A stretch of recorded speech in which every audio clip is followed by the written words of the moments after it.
Welcome to a special bonus episode, emergency podcast on Silicon Valley Bank. On this episode, what you're going to hear is a conversation I had with Dan Primack from Axios, as well as Eric Newcomer, who was formerly with Bloomberg and now has his own blog and podcast called Newcomer with Substack as well. We talk about the fall of Silicon Valley Bank, what the implications are for the venture capital industry, who's at fault for how all this played out, and where we go from here. So a fun conversation with those guys talking about a pretty somber subject. And I think we're all still sort of processing in real time what exactly happened and what's going to happen to the industry from here. So getting their perspectives and talking through all that stuff with them was definitely interesting. So I appreciate them coming on. Before you hear that, just a brief plug to like, subscribe, share, all the usual stuff. We do this to continue to grow, and hopefully you enjoy all the episodes that we're bringing. And so please do share, like, subscribe, all the normal stuff. And with that, now you'll hear a conversation with Dan Primack and Eric Newcomer. We're sort of shooting from the hip, but I imagine all you guys have been digesting this in real time over the course of the last couple of days. So I guess what I wanted to talk about with you is both what happened with SVB over the course of the last couple of days, as well as where I think the most interesting thread for me, at least, and probably the people that listen to this, is where the venture industry goes from here. And there's schisms that exist in a way that never had in the past, right? And I think in a weird way, the venture industry is now sort of reckoning with the fact that we're not as well received in the mainstream, I think, as we would like to be, right? I think it's one of these things that now we're realizing that there's elements of just social pariah that people are view us as. And the ironic thing is, like, we could lean into that and be like, oh, well, we're villains now, but it feels very it doesn't feel genuine in a way that, like, LeBron in, joining the Heat and being like, I'm a villain now. And it was just, like, very inauthentic to who he was as a person. I think VCs still hold this thing in the back of their head that, like, oh, yes, we're capitalists, but we're also helpers too, right? And so now being the social pariah. Well, I tweeted, that for the last couple of years, it feels like venture capitalists have been trying to shoot the messenger. Tech reporters have been, like, poking and prodding at VCs, and a lot of that criticism has been blamed on the media. And now suddenly it feels like there's a revelation that, oh, maybe there is some public animus that the media was sort of the messenger for. And so it's interesting to see. But it's also VCs hitting each other. I mean, there's obviously this fascinating schism that I don't think is going to amount to anything. Like, I don't think the VCs who stuck with SVB versus the ones who pulled their money, I don't think that's going to last very long. Maybe a couple uncomfortable, social interactions at a bar over the next couple of weeks. But I mean, I don't think that one of the holders and the sellers, if there's a deal to do together and to co-lead, they're going to do it together. They just are. I don't think it has legs, in part because SVB dies, but everyone got their money on Monday, right? Like, if companies were actually failing right now, like literally failing, didn't make payroll, couldn't make their AWS bills, then I think the animosity would grow, right? Because people are actually losing money. In this case, people lost a weekend and a little bit of sleep. Yeah, I think there's kind of three tiers of how, at least I view people on the actions on Thursday, right? There's kind of the people that were publicly espousing a bank run in some way, like on Twitter. And that I don't have a lot of sympathy for. And all in people. You mean, wait, can I ask though, Logan, as opposed to the people who were privately talking about it in WhatsApp groups?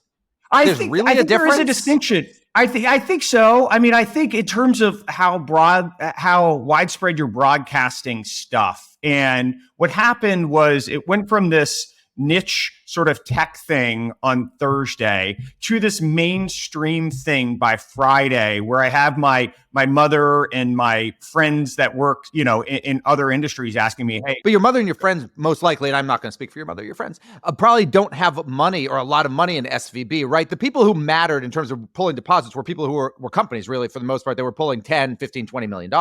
Totally. But I think the public, like, had it just been the WhatsApp groups and had it just been SVB, I don't know if it would have expanded from a psychological standpoint to the way it did. I think Twitter really brought it from this niche tech commercial banking thing to this mainstream, oh my gosh, what's going to happen thing. And obviously that's not a totally fair I don't know if comparison. I agree. I mean, my sense is, like, Andreessen Horowitz and other firms had groups of founders who were like messaging each other and posting in big groups.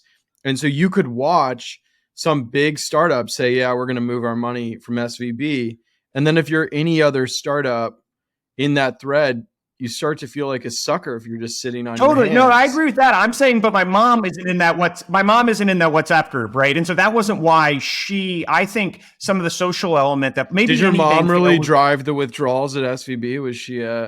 No, really I'm was saying her the capital? subsequent run that branched over to the mainstream, and that's sort of why I draw the distinction in all of this. I forget. I've read so much over the last couple of days, and so I want to give credit to whoever put this in my head, but I actually forget who it was. Is the failure? I mean, there's so many different failures of SVB specifically, and we can talk through each one and like who's to blame and where blame shared. But there was the quite matching of the maturity of the book and seeking higher interest rates and all of that. I think the biggest mistake in all of this, like, yes, that's a mistake, but the biggest mistake was Silicon Valley Bank not fully recognizing that they actually only had like 8 customers or 12 customers or 20 customers or something, right? It was a handful of VCs that were all very interconnected. And everyone makes jokes about moving in herds, but like quite literally, we saw that be the case. And once it starts snowballing, it was done. And so I think of all the risks that they had, it was that they were kind of beholden to an industry of like 15 people, right? And their decision or whatever it was. I also think that one thing that's been underplayed here. So yes, so certain VC firms told their companies to pull money. And by the way, I don't blame them for doing so. But beyond that, also there started to be a not even just narrative reports on Thursday, late Thursday morning, early Thursday afternoon, at least East Coast time. The people who were trying to pull money were having a hard time doing it. And that let me tell you, if I had money in SVB and wanted to hold it, if I heard someone else was having a hard time getting their money out, I would have been sprinting to the bank at that point, right? Because you hear someone can't get their money out of a bank. That says to you, I'm not going to be able to get my money out of the bank if there's a problem. That was a fundamental problem. SVB had too many wires coming in that it could handle, and its systems started breaking down.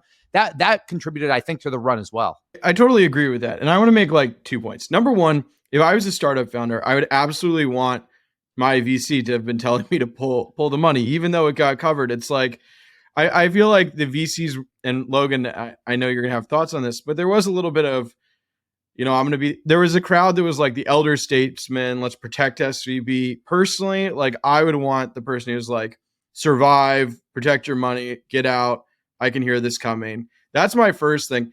And second, I feel like, I don't know, some of the reporters in the chattering class on Twitter is like criticizing like the bank run people.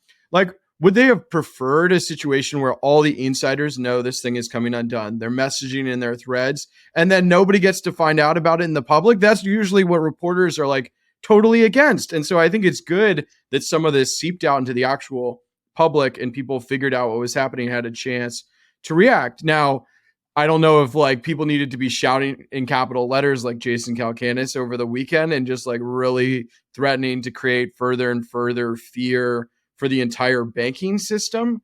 But yeah, I mean, I cheer for information becoming public. I mostly agree with that sentiment about like inside versus outside in communication. The one thing that is a distinction in bank runs specifically is that they are self-fulfilling, right? And so the extent of where you communicate it also manifests what actually plays out. And so I agree philosophically with that in mass, but like in this specific situation, it's a little unique there. On the VCs encouraging pulling out versus not, I guess I'll say what we did. We encouraged our startup founders to take at least 6 months of cash to make payroll out of SVB, right? And hey, we feel like you're going to get 100 cents on your dollar, even if the bank fails, but it could take a while and it could be a big unwind and all of that. That was sort of our prudent thing. Now, when I had a specific conversation with any founder, what was my advice? That was what we communicated in mass. If I had a specific communication with any founder, my wording was exactly the same. Like, hey, here's what we're telling our portfolio at large. If I were you, am I going to fault you? Am I going to judge you if you pull your money out? Absolutely not, right? We're in the survivorship thing.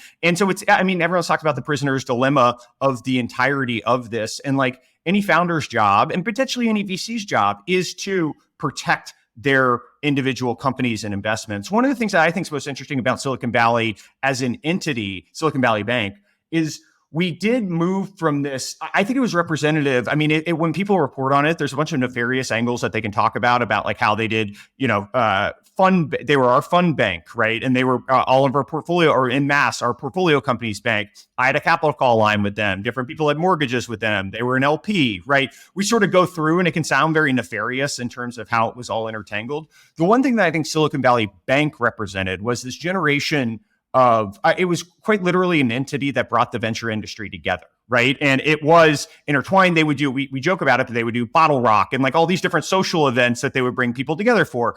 And there was this world that our older partners grew up in which it wasn't zero sum, right? You were splitting rounds with your friends. You were trying to help one another out. You were thinking of the greater good of the industry and what Silicon Valley represented in mass. And I think over the last couple of years, we've seen that lost with hedge funds entering the sector, with opportunity funds, with growth funds, that we've moved to this zero sum game, which is totally fine, right? Like it is what it is. Finance plays that world as well. But I think there were a lot of people that didn't have the realization that we have shifted from this. Right. Well, Dan probably remembers this better than I do, but wasn't there like a famous like Michael Arrington story where it was like early stage investors were like in some cabal back room, like trying to set prices? That was sort of the old Silicon Valley before I started covering it, where it was a sense, I think that's sort of bad. I mean, the collusion, wasn't great, but then in something like a bank run, it's much harder to assemble sort of, I don't know, the super team and say like, let's put a stop to this. Or Dan.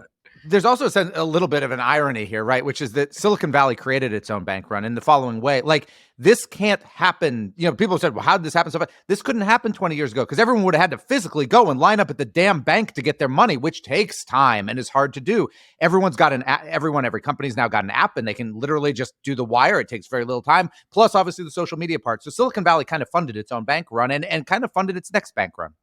Yeah, one of the things that I think is interesting, and I'd love your guys' perspective on this, is I mean, the faces of the industry right now, and we could say industry being tech at large, or we could say industry venture capital, but I think Elon's the representative for industry of tech at large, right? And as we've seen over the course of the last couple of months, I think he's come off, I don't know him personally, but I think he's come off like I think the technical term is asshole, and how he's run Twitter, right? And I think that that's had big implications for how people view the tech industry and the rich people in the world. And sure, that sentiment has always existed a little bit. I also think that like 10 years ago, we would have had, this would have played out much differently with Bill Gurley or someone like that, very prominent in their ability to sort of get people in line, at least to some extent, in terms of having a coherent message and communicating with people in DC about this stuff over the weekend, and all the different like more diplomatic approaches to at least having people kind of march or in the same direction with some of this stuff. And instead, what we had over the weekend was people tweeting in all caps and people like attacking, reporters for their reporting and all these different things. And I kind of get the feeling that there's a leadership void. I'll give like Hemant and my partner Satish a lot of credit for trying to pull a bunch of different people together and kind of move in the same direction. But there was a leadership void over the weekend, and a bunch of very prominent firms that you guys report on quite a bit were very, very silent in Sequoia their and Andreessen in particular, I'd say. Like, Sequoia is supposed to run the Valley, and like, where have they been? They've just been like, feels like they're just like ducking the news cycle on this. I don't know, Dan, if you would agree with that. I think they're ducking. I mean, I think so. A few thoughts. Like, if we're talking 10 years ago, Sequoia, so that would have been Moritz at the time. He would have talked. He loves to talk. It would have been Bill Gurley who said benchmark. It would have been John Doerr from Kleiner Perkins, right? That would have been the group, 10 years ago, maybe 15 years ago. I also think, Elon is the kind of call it the avatar right now for tech, but he's the latest in a line, right? And look, and this is partially because when I say we, kind of the general public like bad stories, right? Go back to Uber and Travis. He was for a while. Zuckerberg before that, right? And most people know about Mark Zuckerberg is they saw the social network, and to them, that is Mark Zuckerberg, beginning, middle, and end. And there's no more to him than that. So like whether you want to call it bad actor or at least bad personality actor is kind of just Elon to me is the last in a series. He's the most public and in most real time, right? It's not that he's being fictionalized. He's kind of a supervillain in real life, but he's the latest in this. And, that takes a toll, I think, on the national psyche, and kind of just like, I think if you go back to 2008, I think a lot of people, or even before that, I think a lot of people's view of Wall Street was like Michael Douglas and Wall Street, right? And maybe even Michael Milken before that. Tech is that now, or VCs are that now for the general public who don't really follow this stuff on a day-to-day basis like we all do. I mean, to really zoom out and agree with that totally, it's like the theme of the last Code conference was basically Silicon Valley never recovered from the death of Steve Jobs, right? Like Steve Jobs was a great standard bearer despite his flaws for what Silicon Valley wanted to represent. And, there have been people who stepped in over time, and Elon is certainly the loudest voice now. And yeah, I think the all-in crowd was able to be super loud. I think, I think my personal view is just, even though David Sachs is a super smart guy, like just the ideological contradiction and being very, I had an extremely viral tweet saying no atheists in a foxhole and no libertarians in a bank run. It just felt very directly contradictory with his ideology that he was cheering for this bank run. I would say, Gary Tan at Y Combinator struck a good message, and I think they were working hard behind the scenes and would like to see him continue to play more of a statesman role. I think another thing, with Silicon Valley as an entity in general, one of the things that has become very clear is people look around and they look at what do I focus on? What is a large percentage of the equity value that's been delivered over the course of the last 5 years? Where has that come from? It's come from B2B software in large part, right? And there's been more and more VCs that have moved into doing B2B and doing stuff around software. And I don't know if, and so then you look at what actually has driven change in people's lives. And for the most part, those things all happened over a decade ago, at least when those companies were founded. And so the average American looking around and saying, hey, how is my life different because of Silicon Valley? And sure, we can point to Zoom, or we can point to Moderna, or we can point to a bunch of other stuff at the edges. But the things that actually impact people's lives that they use every day, those things haven't changed. It's Uber and it's Airbnb and it's Instagram. And in some cases, people argue that it's actually not made their lives better. It's actually made society worse, certainly with regard to social media and those things. But now all the pushback on DoorDash workers, and go ahead. Not a winning message to be like, toast was essential to your pandemic experience, New York dining, it was, but I don't think people don't love it. Moderna was. Moderna, and I think VCs did a shit job promoting the fact that Moderna was theirs. Moderna wasn't just like a couple guys in a garage and they pitched a VC. Moderna was literally created in the boardroom of a venture capital firm on a whiteboard in Cambridge, Massachusetts, down the street from me. That is a VC created and backed company. And arguably, I think it is probably, if you think about it, the most important company of the last 20 years, because there are a lot of companies that have made life better, some that have made life worse, impacted your life better. There are none that essentially saved society. Because if you even look at the Pfizer vaccine, it's based on mRNA technology that really Moderna kind of pioneered. So there's not a more important company in the last 20 years, and it's a VC created company, and VCs did a crap job. But can I add as a piece of that, the NVCA has done a lousy job. There is a trade group that represents venture capitalists. Where the hell were they last weekend? Where were they? I know there was a statement put out on Friday afternoon or something. They were silent. And if I was a VC who was paying dues, I would be livid.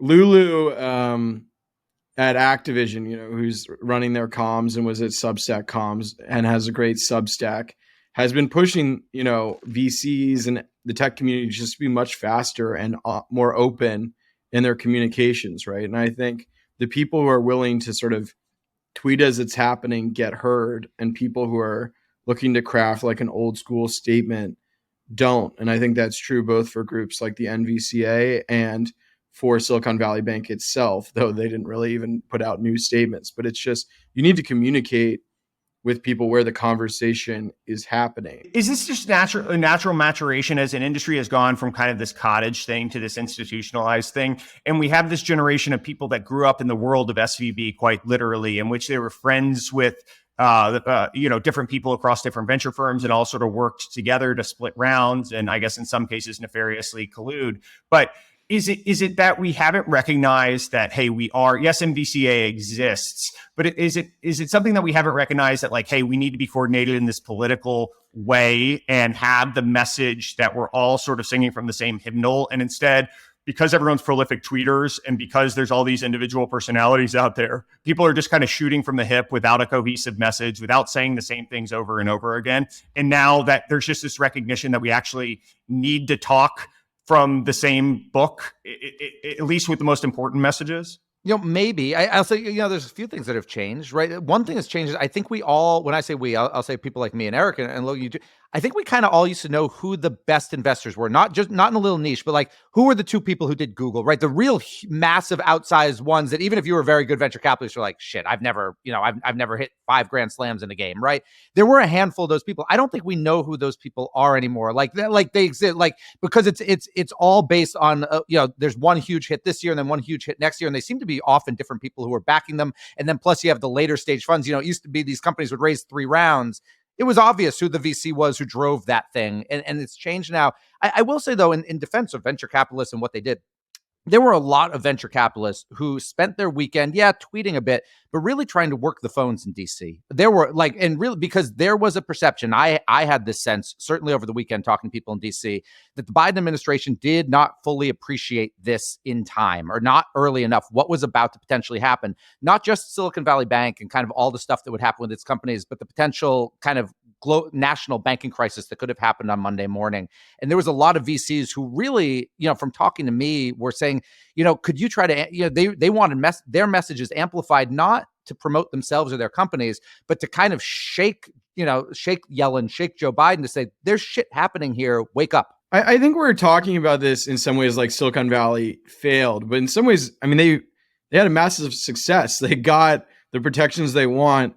And I don't quite get all the sort of pessimism on the timeline. Like, this was happening on Friday, and by Sunday, they got what they wanted. Like, that seems extremely fast in the political world to me. You had people like Ron Conway. I think it was reported maybe in Puck that he had like dinner with Obama and Kamala Harris, I believe, around this time. I mean, I just had Lawrence Tosi on my podcast, and he was calling Ro Khanna. It felt like every important person in Silicon Valley was on the phone with Ro Khanna while this was happening.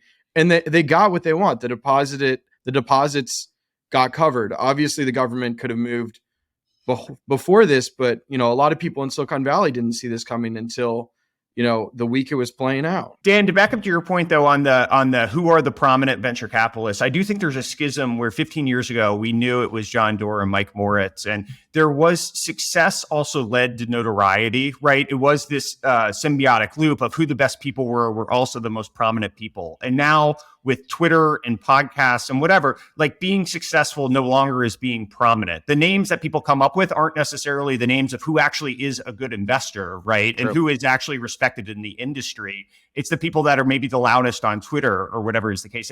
And I Eric, to your point, I agree that, listen, we got what we wanted. And there's a funny meme of Wario, and it says like, I won, but at what cost? I feel like that's sort of the way I feel right now about this. Is like, yes, we got what we wanted, but I think we burned so much political goodwill in getting there, right? And I think also there was a lot of long-term damage in terms of, I mean, I don't know, we can talk about the psychological impact of everything that happened and how it's going to manifest across that industry, across the economy and all of that. But I do think that there's definitely at least a perception that that what happened with Silicon Valley Bank and the way everything played out is going to have ramifications for things like Credit Suisse and things like First Republic and people's psychology across the industry. And so instead of being this little niche thing related to tech, because of how it all played out, because of the chaos, because of the uncertainty, people are going to look back at Silicon Valley and say, hey, these rich people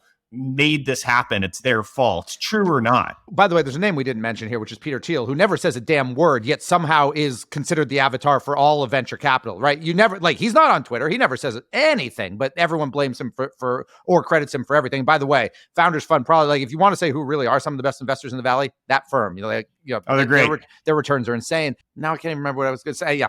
Go on. I can't remember. I had something to say after that, but I can't remember what you were talking about now. Yeah, I mean, Peter Thiel's a unique case, just in that, I think people are always looking for, puppet masters, and he's sort of branded as one. So then even if he touches something, it has sort of a super high narrative. Dan, the point I was going to make, do you remember it? Yeah, which is the one mistake I think venture capitalists made, and I think they will now correct it, and is they did a pretty lousy job talking to their portfolio companies, particularly the earlier stage ones, about cash management, corporate cash management. A bad job, like an actively bad job. This idea that I think a lot of founders didn't know until Thursday that only $250,000 of their cash was protected. I think really, if you did a survey Thursday, like maybe Wednesday morning before all this happened, like they wouldn't have known, or if there had been a follow-up, what do you do then to protect your money if there's a problem? They definitely wouldn't have known that. Like the idea that so many startups just basically we're keeping effectively checking accounts, with 20, 30, we get a check from a VC firm and just put it in cash, and like weren't even putting it in money markets, weren't using IntraFi to, split it up. I think that is something that will actually change in the Valley. It's a structural thing. It'll matter to accountants and the CFOs, not in the big picture, but that's going to be a change. I don't think you're going to see a startup get a $10 million check from Redpoint anymore and just, throw it in an account and walk away. And I will say, so our more mature companies, I mean, yes, there's examples of Roku and big companies, but our more mature businesses did have more sophisticated money market policies. And so it was interesting to see basically the scale of the business, if you had a CFO in place, you were generally fine, right? At least across our portfolio. And that's sort of I've heard anecdotally. As you get early and earlier, there are some structural things like, hey, you had to have a certain amount to put it into these money market accounts. And also there weren't VPs of finance or controllers or even certainly not CFOs in place with a lot of these companies. And so ultimately our failure or success as we think about investing had little to do with the risk of a bank run for those very early stage companies, and instead finding product market fit and whatever, all those other things. That said, I mean, that was, if there's one thing across the Valley that people were single threaded through an individual bank and didn't have at least diversification of financial institutions that they were working with, that's the big thing that's going to be corrected. I think it's a very specific point that's very important for not creating this exact same problem. I wonder, I guess this whole thing I sort of look at as an individual sort of niche thing, and we're going to solve this niche thing for sure. The broader issues are the things that I guess I'm still sort of ruminating and digesting is like, where are we in the maturation of venture capital in general and how the asset class actually works together or not? And I think that's where there's a lot of lessons that I'm not sure anyone agrees on. I got nothing to say. I agree with you. I agree with you. I think it is safe though. It is definitely true though that the general public does not like rich people in Silicon Valley. I think we can agree on that. That is what it is. By the way, that's not surprising. Most people who aren't rich don't like people who are rich. And the portrayal of venture capitalists in media, and I don't mean media like news media. I mean, venture capitalists. I don't think I watched a lot of TV as a kid. I don't think I ever saw a venture capitalist character in any show or any movie I ever watched. Maybe one. They're kind of around a lot now, and I can't think of any who have been good. They are either the villain or the buffoon, and that's the caricature right now, and that matters when things like this happen in terms of how people feel about actual venture capitalists. Yeah, I mean, I just feel the wealth inequality issue hasn't gone away and needs outlets, right? And I think Silicon Valley, I don't think that's Silicon Valley is to blame for sort of the Trump tax cuts or anything like that, even though there are pockets of Silicon Valley that supported them. But I just think the reality is Silicon Valley would probably be in a better place if the average American wasn't as resentful about wealth inequality in the United States. And so to some degree, it's like you have this unresolved wealth inequality issue in many people's minds. We still don't have great universal healthcare in the United States. As long as those issues are at the front of people's minds, they're going to look for villains. And so then it's, the very prominent capitalists. And I think that's a lot of the story that's happened. In terms of the animosity towards Silicon Valley, I sort of chalk it up to a few different buckets. One is that there's the money side of things, which will always lead to resentment, right? And that's certainly true. Then there's this side of things that this is a group that is way more online and tweeting and doing podcasts and way more accessible than the average hedge fund manager is or the average private equity manager is. And so you can get to know these personalities. I also think there's this element of seemingly people don't view themselves as pure capitalists, right? And so there's this thing, we're trying to help and we're not financiers in the way that a hedge fund manager is. And that could come across as hypocritical in a lot of ways. And so I think people will say, well, you're actually trying to take credit for what other people are doing. And so shut the fuck up just in general about all that stuff. And so I think there's elements of all, and then there's the societal, like, what are we actually investing in? And is Instacart and is DoorDash actually a good thing for society? And I would argue yes, but is Instagram a good thing for society? And that goes back to the messaging thing of what we're actually investing in. And there's a bunch of things in healthcare that I think people are investing in that are going to be super impactful over the course of the next 5 years, right? That doesn't touch people. One, we're not doing a great job of branding and getting the message out there. Instead, I think we can't avoid the fact that people try to jam crypto down everyone's throats for the last 3 years, right? Or 5 years or whatever. And what were the use cases that came out of that? Not a ton, right? Who got rich off of that? VC grifters and just mainstream grifters. That was basically who made money off of that. And when we were saying that was the next big thing and trying to force feed that to people, and now they look around and they say, wait a second, I either lost a ton of money here or nothing came out of it and all these other people made money on it. I think crypto actually in large part like deserves some blame for the animosity because we just kept trying to say, oh, this is the next big thing. This is the next big thing. And then nothing came out of it other than a handful of people getting rich, right? And so I think all these things are kind of intertwined to the part of like why Silicon Valley is now being viewed as these pariahs, but I'm not sure what the exact answer is, or if we just need to embrace this and we're entering our villain stage. I think you are, and I think you should, because, and I won't speak for you, but I will say in general, everyone can go, cry into their pools of money in Atherton, right? Like, tough luck. Like, there are worse fates. And can I say, as part of a profession that is not nearly as well compensated, who also is probably more hated as a rule, it's always been lawyers and Wall Street people, now VCs and journalists. Journalists, we get the short end of this stick here financially. We don't have the mansions to go home to. So, like, generally speaking. So, like, yeah, it is what it is. But ultimately, no one's going to stop doing the job because of that. People, I think, still like the job and obviously are well paid to do the job. And you know what? Like, I hate to say it, get off Twitter and then you won't notice it anymore. Like, get off Twitter.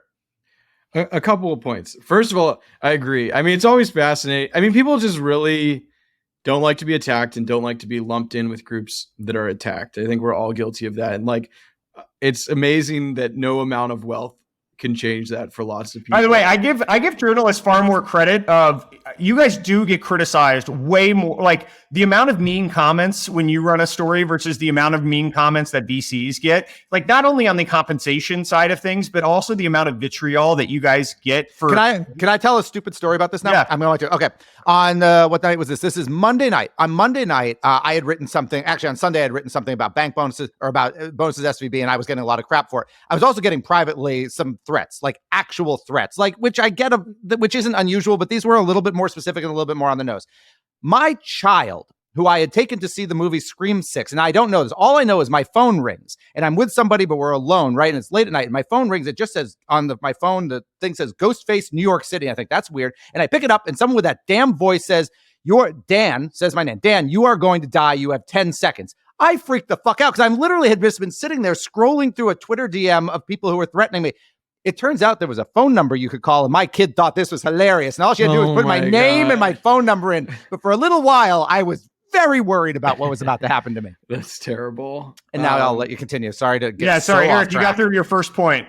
Yeah, the first is people are very, very. I mean, it sucks. Nobody, we're social animals, and nobody likes to be, on the outside of the social group. I mean, I feel like the corrective to some of this is just like American institutions across the board poll very poorly, right? People say negative things about everything. People complain about everything. We have a culture where you can generate content by complaining. But the reality is that, like, I still think Amazon and Google are pretty popular relative to other institutions. Like, personally, like, if I had a major crisis and needed some, like, organization to just, like, execute on something, I would trust Amazon and Google, Amazon, probably maybe Google, depending on the thing, to do it more than maybe even like, the federal government. So on the one hand, yes, there's a lot of negativity. On the other hand, people rely on this stuff. I think Facebook has hurt the reputation just because people experience social media more negatively. But a lot of these tech products are core to people's lives.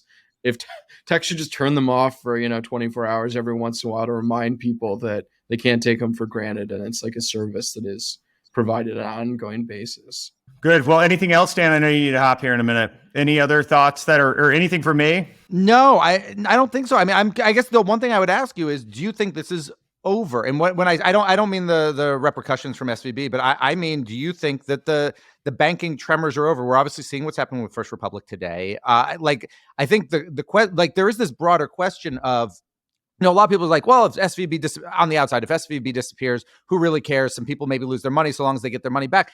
There is the reality that SVB serves a very important function in Silicon Valley. And even if you want to say that all current companies are fine, that next generation of companies, there's got to be, it doesn't have to be a bank, but it needs banks who will do business with them. And the reality is that if we end up with just the 3 or 4 big banks, they're not going to open a line of credit for 2 guys in a garage. They're just not. They never have. So I have one thought there is that when SVB serves such an important point for companies making it, right? And they still served a very important point as of a week ago, but they served a super important point 15 years ago when there wasn't this proliferation of venture capitalists willing to give equity financing as well. And so now as the VC industry has risen, I think the ability for companies to get going from a pure banking loan standpoint, I think that has definitely decreased because now you have all the equity value that people, or all the equity funding that people can go to help get off the ground. And I do think there's a lot of good business that if there's good business, people are going to find their way to servicing that good business, right? And so I think, I don't know if it's going to be First Republic or PacWest or JP Morgan or Comerica, or someone's going to find the good business that exists to make money from Silicon Valley. Now, do I think that the elements of all of the things that Silicon Valley Bank represented is going to get recreated? And that's more of the ethos and the bringing together of different venture funds and helping coalesce around these ideas or whatever, like that social dynamic. I think that is dead. I think Silicon Valley, as it was 15 years ago, died with SVB. And I think we were on its last legs anyway. And so I can't say that that's like the biggest surprise that we were heading in this direction, but I think that's gone. What SVB represented is gone. The services that are actually good products, I think someone will service those if they actually are, beneficial to their bank. I mean, I'm super interested in like the quality of Silicon Valley Bank's venture debt. Do depositors get paid back based on the value of the bank's holdings, right? Because, I mean, this is sort of a nuanced point I'm trying to thread, but if depositors get covered and fairly quickly and they get a lot of the money, if they would have anyway, then the freak out over the weekend where they got special protection from the government, like, is Silicon Valley going to come to regret that, given that they would have gotten covered anyway? I just don't believe that like the freak out was really driven by a fear of like a bank run. Like, do you think it was a sincere fear of contagion? It felt like self-preservation to me. Yeah, so it was interesting. I sort of felt like the message changed over the course of the weekend. And for people listening, Dan had to drop. But I think the how this played out and the message changed over the course of the weekend as people kind of realized what was going to resonate and what was actually going to get fixed, or what was going to lead to this being fixed in the way that people wanted it to be fixed. And so I think from a pure, it felt like we, Silicon Valley at large, was losing the message on, this is such a big deal. If we don't get recovered on 100% of dollars, this is going to create so much damage to the economy and within all these small businesses, and this isn't these people's faults. And I think all of that stuff, that message alone, I don't think carries the day, because when all is said and done, it was going to be on Monday, we were going to get $250K of the FDIC guaranteed deposits back. We were going to get a dividend that I had heard was going to be on the order of 50 cents on the dollar of what everyone had in their bank account. And for the most part, then it was going to take another 3-6 months to unwind the loan book to get people back to something hopefully close to 100 cents on the dollar. Maybe it was going to be 90 cents. The vast majority. And so what were we going to lose in that, right? And so I think it wasn't going to be that, like, I think losing 10 cents on the dollar for the Silicon Valley industry would be really damaging across a whole bunch of different psychological and literal cases that were going to play out. But at the end of the day, that wasn't going to get this bailed out, right? That wasn't going to get this bank saved. Right. So it had to be a systemic message. The question was the systemic message sincere or strategic? So I think, I don't know the answer to that. From my perspective, I felt like the psychological element of where this had moved over the course of the weekend was such that I was really concerned about the systemic risk that was going to play out. And now, how much were the people that were yelling on Twitter, how much do they deserve blame for that? That's where it felt like a threat. It felt like we are going to make this thing systemic. Like, I like Jason Calcas and David Sachs drives me crazy. But the two of them, it felt like they were tweeting out like, we're going to make this thing systemic if they don't bail us out. Right. Like that felt like the message. Like, and so I agree. I mean, some of those tweets I did not think were appropriate for the time and how all that was playing out, all the all caps stuff. I didn't feel like that was an appropriate way to handle a potential bank run. But I do think at some point over the course of the weekend, the tenor changed from, hey, this is going to be really damaging to Silicon Valley to, hey, this is going to be systemic. And I actually agree that actually occurred, that change did play out. And it seems, based on what we saw with FRB's trading on Monday, it did seem like, absent fully guaranteeing the FDIC depositors of uninsured, and also them raising liquidity from JP Morgan, it seems like we were going to see a bank run at a minimum on Monday with them. I mean, their stock was down 50%, even with that stuff. And we're recording this on Thursday. And Wednesday night, they announced that they're going to explore strategic options, including a sale. And Credit Suisse seems way down too. There are signs. There are signs that, like, even the psychological damage that has occurred is leading to a bunch of these other either entities that are very close to Silicon Valley Bank in the case of First Republic and PacWest and Truist and some of these other banks, or in the case of Credit Suisse, like another totally independent entity that has made a bunch of faults in their execution over the course of the last couple of days. It does, or years. It does seem that the psychological elements of a bank run did shift. And so how much of that was, hey, this message is now the right one for us to play to get what we want, versus this is actually what's going to happen? It's hard for me to isolate like which one it was, but I do think both are true. I mean, some if banks are really capitalist entities that aren't controlled by the government, then some of them should fail, right? If banks are never going to fail, they should just, I don't know, they're pseudo-governmental entities at that point, right? I mean, there's an acceptable level of bank failure, I would assume. And if 100%. There isn't, right, like, so I feel like framing this as, we had a big interest rate shift that caught some weak banks flat-footed.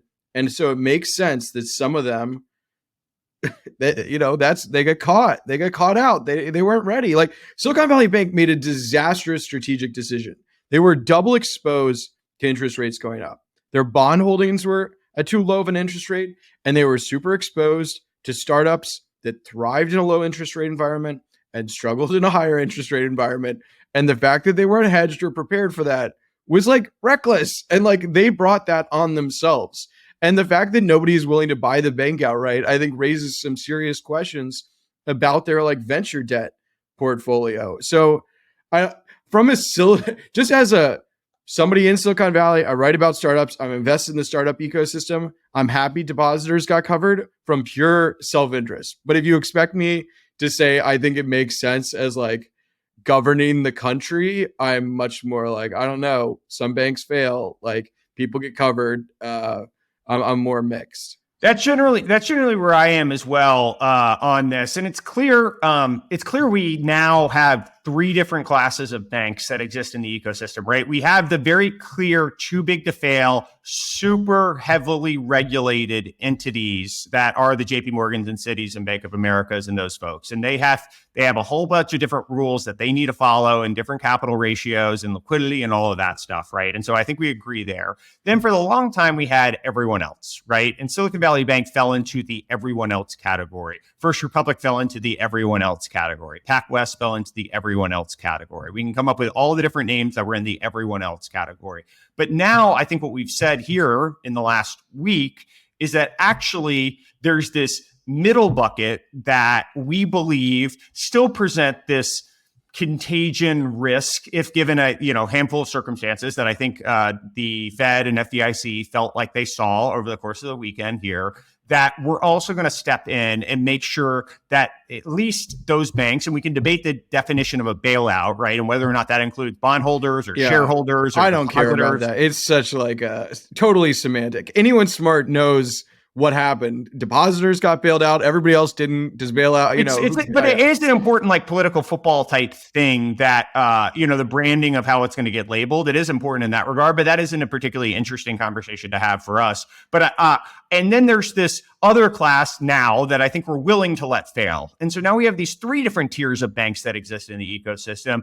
And now the middle group, Silicon Valley Bank and First Republic, are going to need to be regulated. I don't know if they're going to go all the way and need to be regulated like a JP Morgan or Bank of America needs to be, or if they're going to go, there's going to be some middle tier that ends up being decided from a regulatory standpoint. But we've sort of said, hey, we have three different classes of banks, right? We have three different buckets at this exact second. And that middle one, we don't want to fail either, at least for risk of contagion and in these specific circumstances. I'm not disagreeing with you, but it needs to be said that Silicon Valley Bank lobbied the Trump administration successfully in 2018 to lower the standards for regional banks like Silicon Valley Bank. Like this is like what you get from electing Trump. This from the low regulation crowd. This is what Silicon Valley Bank wanted. And then people like David Sachs can go on and say that the government should get them bailed out. Like that is rank hypocrisy. Like that is why people are furious. Like that's insane. Like at least support the regulation before this happens if you want to get protected when it doesn't. But if you're let the market run, then how can you be for protecting depositors? We have set limits, set new laws. Like that's what's so toxic about this situation in terms of messaging to me. Well, and I do think that the point on the depositors and your earlier point of bank failures have happened for a long time, and we have a system of how these things should be handled and unwound and what ultimately happens when that occurs. Like that is as American as capitalism has existed, right? And now we've said, hey, in certain ways, we're not going to let that play out. And that was to my benefit for sure, right? Over the course of the weekend. And we were, my body, we had our annual meeting on Tuesday, and I was actually supposed to sit down and do a one-on-one interview with Greg Becker. It was scheduled last week. We were supposed to do our prep interview Thursday. And we sent him a note saying, hey, like early in the morning, hey, I see you're dealing with all this stuff. We're not going to do this, right? And we didn't hear back. And then by Thursday night, we canceled. We were like, hey, I assume you have to deal with all this. Right. And it was interesting. I was actually in SVB's office on Thursday as well, which was just like another weird, surreal thing to be getting calls from portfolio companies about whether or not to withdraw their money. And I'm walking through their office and everyone can hear what I'm saying. But I will say that yes, there is this hypocrisy that existed with the lobbying and the efforts of all of that. And there is this, hey, good for me, not for thee type sentiment that has certainly played out, right? And it's been very beneficial to me of how all this stuff, at least in the near term, how all of this played out. And my companies in mass getting all their money back 100 cents on the dollar this week rather than 6 months from now or whenever it was going to play out.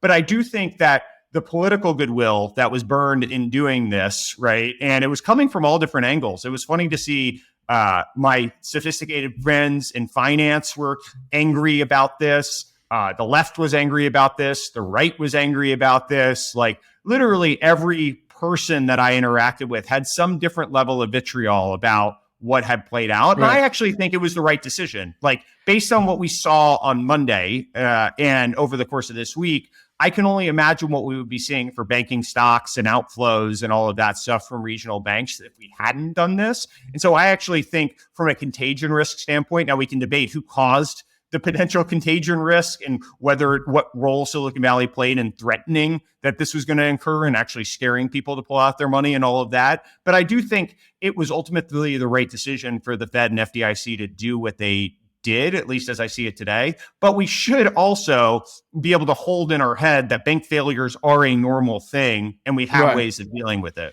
I mean, I do think Silicon Valley and startups are one of the most important pieces of the American economy. It's where a lot of the promise is and where we're extremely competitive. So I think protecting it is good and important, but it doesn't feel like we could make that argument wasn't a winning one. And then we pivoted to the systemic one. Larry Summers had literally tweeted out it wasn't systemic, and then felt like over the weekend he was saying this is not the time to worry about moral hazard. It felt like there was a strategic intellectual pivot. I mean, and then the bank failure thing is still to be seen. I thought they announced Signature Bank in the same filing. Yeah. And I felt like that was like, oh, maybe it is systemic. It almost like fed into the messaging that it was systemic when Signature seems to have a very unique set of issues that the government didn't like for a long time. And like, so that just gets folded in. That made me super cynical. And, I brought this up before, but, I had Larry Tosi at Westcap, former CFO, Blackstone, smart guy. And he thinks First Republic is fine, and they are getting shored up, they're getting money outside of the government. So I guess, I don't want to stake out some position that the, banking, I'm not a banking industry expert, but we'll see what happens here in terms of the broader contagion. What do you think long-term for Silicon Valley? Like, is there a more appropriate messenger or branding or that needs to be much more coherent in terms of how we represent what it is that we do? Are we just waiting on the next, like if AI proves to be a major technological shift in progress, which I think I have my cynicisms about, or my cynical perspective about some of the negative externalities that are going to come out of that as well. But like, do we just need a new paradigm shift like mobile and people will go back to being optimistic about it? Or do we need to embrace this negativity that's just going to come from all angles and it's something that we just need to be comfortable with going forward? Well, I mean, we sort of touched on this in the beginning that I do think Silicon Valley is not the cabal anymore. It's not whatever word we're using, it's not the backroom sort of deal. It's there are different players who are competing with each other with different strategies. So I think the idea that, we're going to be able to all sort of coalesce and come up with one message is going to be tough. I feel like leading with the things that Silicon Valley does well, like the Moderna stuff, to the extent it's helping health.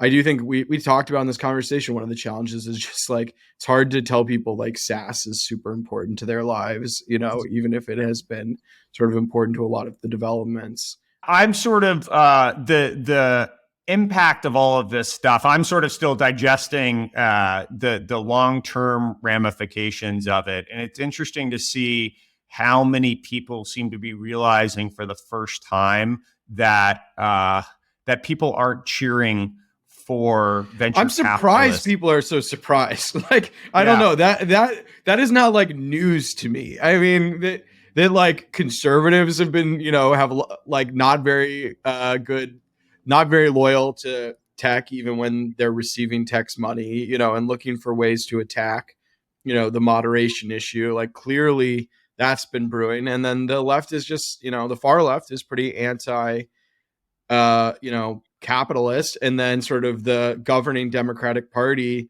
has been trying to split up big tech. Like, I don't know, this has all been happening. So that is not surprising to me. I think the surprise to people was, and I wasn't in this bucket, but I think the surprise to people was not that there was animosity towards big tech because I think everyone knew that. I think even towards venture capitalists, I think most people knew that that was the case. But I think animosity towards small tech, right, or the venture capital companies, and the perspective and the memes that sort of went around about what these businesses do and what their purpose is. Like I saw so many things about, oh my gosh, my subscription dog walking app is going under, like cry me a river, or oh my gosh, I'm not going to get my whatever, my venture subsidized nutrients that are going to be I think Silicon Valley should see more that like promising the world to people and then disappointing feels a lot like lying. You know what I mean? Like I feel like Uber and WeWork promise these huge revolutions. And, I still think Uber is a good service, but like, some of the core reforms around transportation haven't happened. Like WeWork certainly is not a transformational industry. And then the clearest one is obviously just like the crypto phase where they got all these people to speculate behind them. And then it just like the Valley just sort of moves on to the next narrative. So I do think it's just like, being more accurate in the technologies you hype. Like I am very excited about generative AI. And even though metaverse, like, is not what it was in terms of a conversation, I think it's still interesting, something people could talk about. But I just think sometimes like, the money has been driving some of the conversation, right? Like Uber and WeWork were stories because they had so much money to do what they wanted. Like crypto was a money-driven story. And so to the extent that venture dollars are sort of propping up narratives that aren't supported by the technology, that inevitably crashes down. And I think Silicon Valley wins when it has great technology, you know what I mean? And it doesn't need like billions of dollars to prop it up as something that excites people only for it to sort of underwhelm, or I don't know. Yeah. Do you agree with that? Yeah. I mean, I think, and I hate to, I know people come here for the crypto love that we've given over the famous course of the last, for, that we've really built a brand around. But I do think that the ability to deliver on what is promised, right, and to be able to follow through on, if we think these things are going to change the world in some way, shape, or form, the ability to actually deliver on those promises, and also to have a cogent message on how this actually impacts people's lives is just something that we need to be better about. And crypto in particular, I think, was one in which people just spread it so far and wide, and it was so rapacious. It was beneficial to a handful of people and flopped so hard on its face that and so many people got exposed to it, quite literally. Like the mainstream people participated in this. And I'm not against people working on crypto, obviously, but it didn't need extra hype. You know, there was like plenty of hype. Like just like I feel like if you're overhyped, you try to cool it down. But like it felt like people were just like trying to hype it more and more because they obviously wanted to just see the currencies, the prices go up more and more. Okay, well, Eric, thanks for doing this. This was great. Sorry, it's a bleak time. I have a tech podcast, Newcomer, that I'm promoting in this comment. I'm cutting that from this. I'm on a tech podcast, and I'm wearing a hat for Alexis's non-technical podcast. This is free swag turns into great marketing because so we have several tech podcasts represented in this, and I've been shitting on All In constantly on this episode. So that's 4 of them. We can live in our little own ecosystem. When you play the tape back, I think I tried to hold off from shitting on All In, but you didn't want to. I mean, I've written positively about All In. I think they're important. And I guess I'm feeding into their importance by making them central to this narrative. I was gonna. I thought of a meme I should have told someone else to do, but it's like the dominoes tipping over, and it's like, hey, let's record our poker buddies talking, and then it's like collapse of global economy. Exactly. Yeah. Cool. Well, Eric, thanks for coming on. Yeah, of course. Thanks.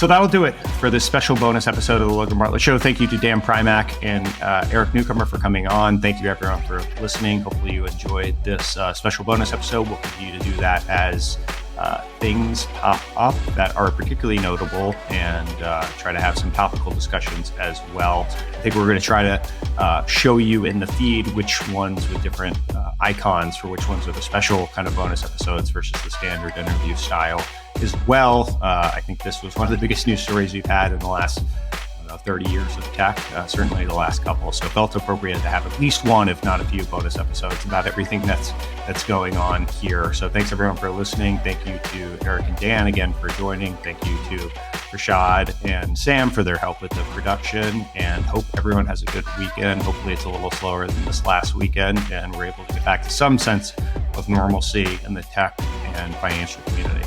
Have a good weekend, everyone.